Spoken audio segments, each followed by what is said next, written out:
తనకు నోరు లేదు, ఎవరితో చెప్పుకోలేదు. ఏం చేస్తుందమ్మా? లోపల ఉన్న వాళ్ళని బాధ పెడుతుంది. కొంతమందికి ఆర్థికంగా బాధపడుతుంది, కొంతమంది విద్యాపరంగా బాధపడుతుంటుంది, కొంతమందికి అరిష్టాలు తెచ్చి ఇస్తుంది. అదే కొంతమంది ఇళ్ళలో చూస్తే మ్యారేజెస్ కావు, వివాహాలు కావు. ఈ ఇల్లు కట్టుకున్నామండి, మా అబ్బాయికి మ్యారేజ్ చేశాము, కానీ మా కోడలు 3 నెలలకు వెళ్ళిపోయిందండి. ఏముంది దోషం? చూడండి, గృహం కూడా ఒక లక్ష్మీదేవి. ఎందుకంటే ఒక అమ్మాయి మన ఇంటికి వచ్చిందంటే భద్రంగా కాపాడుకోవాల్సిన బాధ్యత గృహానికి ఉంటుంది.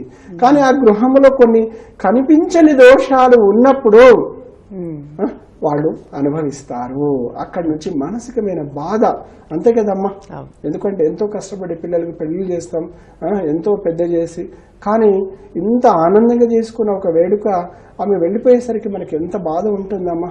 అందుకని గృహ దోషములు మనం కంట్రోల్ చేసుకోవాలి. ఎందుకు చేసుకోవాలంటే పలగొట్టి డ్యామేజ్ చేయడం అది సాధ్యం కాదు. ఎందుకంటేనమ్మా, ఎగ్జాంపుల్ మీరే ఉన్నారమ్మా, మీరు చక్కగా బ్యాంకులో ఒక 20 లక్షలు లోను, కష్టపడే ఒక 10 లక్షలు, ఉదాహరణకు చెప్తున్నాను, మీ స్తోమత కొద్దిగా మీరు ఇల్లు కట్టుకున్నారు, తెలుసో తెలియో కొన్ని దోషాలు వచ్చేసాయమ్మా. మరి అదంతా డ్యామేజ్ చేసేసి కొత్తగా కడితే మరి ఆ లోన్ ఎవరు కడతారు? ఇదంతా సరి చేయడం అంటే రూపాయి అనుకునేది 2 రూపాయలు అవుతుంది. అంతే కదమ్మా? అందుకే నేనంటాను, ఒక్క ఇటుక పిల్ల కూడా నేను డ్యామేజ్ చేయను.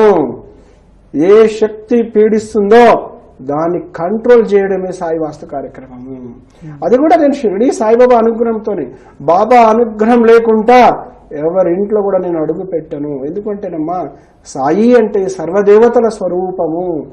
ఆయన భక్తులకు మనం ఎంత బిజీ ఉన్నా, ఆయనను మర్చిపోయినా ఏం పర్వాలేదమ్మా, కానీ ఆపద వస్తే సాయి అంటే మన ముందు ఉంటాడు. ఎందుకంటేనమ్మా, నాకు బాబా అంటే ఎంత నమ్మకము. ఆయన పేరుతోనే ఎన్నో దిగ్బంధనలు చేశాము, అందరూ సక్సెస్ అయ్యారు. ప్రతి వారం కూడా కనీసం ఎంతో మంది కాల్ చేసి మనకు చెప్తుంటారు. దానికి కారణం కూడా బాబే. అందుకే చెప్తుంటాను, ఎవరికైనా ఫలితాలు ఆలస్యమైతే బాబా ఫలితాలు ఆలస్యం తగ్గించమని ప్రార్థన చేయమంటాను.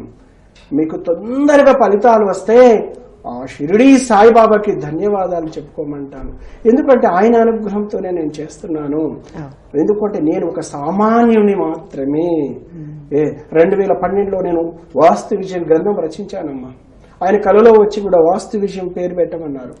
ఆ గ్రంథం కూడా నేను షిరిడీలో సంస్థలుంటే బాబా సన్నిధిలోనే రిలీజ్ చేశాను.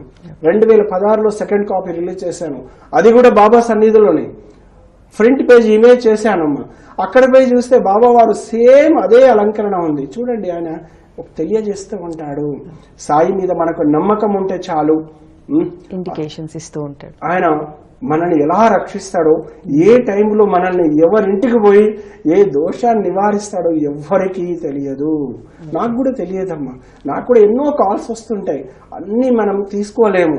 నేను ఒక్కటే బాబాని ప్రేయర్ చేస్తాను, ఆయన ఇచ్చిన కాల్సే మాట్లాడతాను, ఆయన ఇచ్చిన సందేశమే నేను చెప్తాను. ఎందుకంటేనమ్మా, సాయి అంటే నాకు అంత నమ్మకము. సాయి డివోటీస్ ఎలా ఉంటారంటేనమ్మా, ప్రతి గుండెలో బాబా ఉంటాడు. అందుకేనమ్మా, బాబా భక్తులు ఎవ్వరు కూడా బాధపడాల్సిన అవసరం లేదు. మనకు ఏదైనా కర్మ దోషాలు పీడిస్తున్నా, వాస్తు దోషాలు పీడిస్తున్నా, ఇంకా మనకు దుష్ట శక్తులు పీడిస్తున్నా కూడా దాన్ని కంట్రోల్ చేసే అవకాశం ఉన్నది. ఓకే గురుగారు.